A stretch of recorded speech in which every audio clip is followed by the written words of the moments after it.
So the K70 RGB Pro Mini Wireless. Someone at Corsair should be fired. Like, who came up with this naming scheme? First we get the K65, their first 60% keyboard, and now we get the 60% wireless in the K70 family. Why? It's kind of like wearing hats indoors. It doesn't fit in the naming scheme. Of course, they have made some improvements, which I'm happy to see, and we'll go over those. Overall, is this a competitive entry, or is it just as disappointing as the previous one? Did they make it worse? What's kind of funny is that Corsair is calling this their most customizable keyboard ever. At first I was really excited about what that meant, but I mean, this is Corsair we're talking about. They are slightly behind the bandwagon in the keyboard space. All they mean is that the switches are now hot swappable. So good, you know, kind of a basic functionality feature for like 99% of enthusiast keyboards, but for Corsair, this is a big deal. These are north-facing LEDs, just an FYI.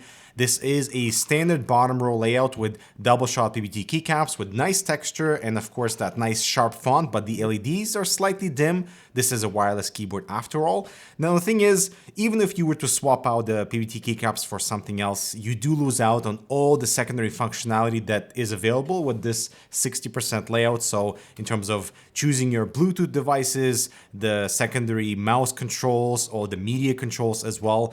And I don't necessarily recommend swapping out, you know, keycaps on something like this, because unless you want to refer constantly back to the user manual, you don't know what is what on the secondary function row. Well, look into the mirror. What do you see? Gorgeous, endless layers, that's what. Not just in the center, but damn, they went on the sides too? Alright. We've got full ARGB, of course, this is not a pleb fan. The cable module is now smaller and can face either direction for easier mounting. The interlocking key is removable for improved compatibility, and the single cable is in charge of power and lighting via the Uni Hub or connect directly to your motherboard. The software controls everything, or let the fan chill with 0 RPM mode. Infinite fun indeed. Check out the Infinity Uni fans down below. In terms of body design, a few things have changed. So no longer do we have this chunky frame of the original 60%er. Now the keycaps are floating style with a black plate underneath instead of the white one. And the biggest change would be this 360-degree LED bar that is not strong enough to actually illuminate the surface underneath you, which is kind of unfortunate. Plus, you cannot actually see it when you're using the keyboard. So you can only see it at a certain very low angle. So I find that kind of useless. And also you can see the individual LEDs. It's not exactly uniform. So nice try, but come on. I do appreciate the ability to actually change all the lighting effects directly on the keyboard without needing to access IQ. And when I first got the keyboard, the IQ did not recognize it because this is an early, unit, and I didn't have the right version of IQ. And this was awesome. I was able to actually like play around with different lighting effects and all the colors without needing to access the software. This is a positive. And all the controls are straightforward. We have this cavity for the USB receiver. There's a bit of resistance when you put it in so it doesn't fly out. The Corsair logo in the center, and the power switch, which has to be enabled even when you're running this in wired mode, which is USB-C right here, the port. It's fairly deep, so almost none of my custom cables fit. But if you are using the included cable, of course, that's awesome for charging the keyboard. And this keyboard can run up to 8000 Hz polling rate with the Accent processor in wired mode, which is awesome. So it gives you flexibility for like maximum performance in wired or for the convenience of wireless. That's pretty handy. Also, it has Bluetooth enabled for up to 3 devices, so yeah, it does give you a lot of flexibility for devices. Now, battery life is rated up to 32 hours with RGB enabled, which is not very bright already, so that's pretty bad. You can always turn it down, and without any lighting, you have up to 200 hours, which is fine because the legends on the keycaps is transparent and bright enough to just come through without anything underneath anyway. All right, time for a type test. Did they make it worse? Let's find out.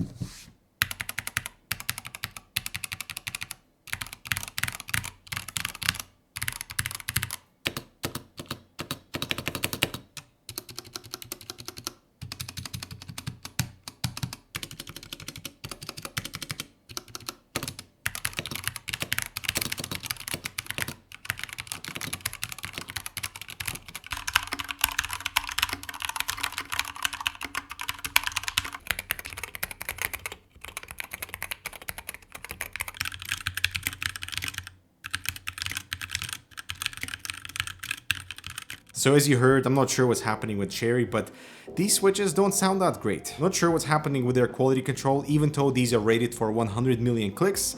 I don't know, I wouldn't want to click them 100 million times because some of them feel really smooth and nice, while others have that scratchiness in the spring. The two pieces of good news is that we no longer have that nasty hollow sound when we type versus the original, because now there's a battery inside the body, and number two is they have finally slightly lubed the stabilizers. So the actual wire underneath, as you can see, is slightly lubed, but the wire inside the plastic housing is not, so it's kind of like a half job because you can still hear some rattling on the stabilizers, and that's unfortunate. So in comparison to something like the Wooting 60HE, I mean, the new Corsair just doesn't stand a chance in terms of the typing experience and just the overall sound profile.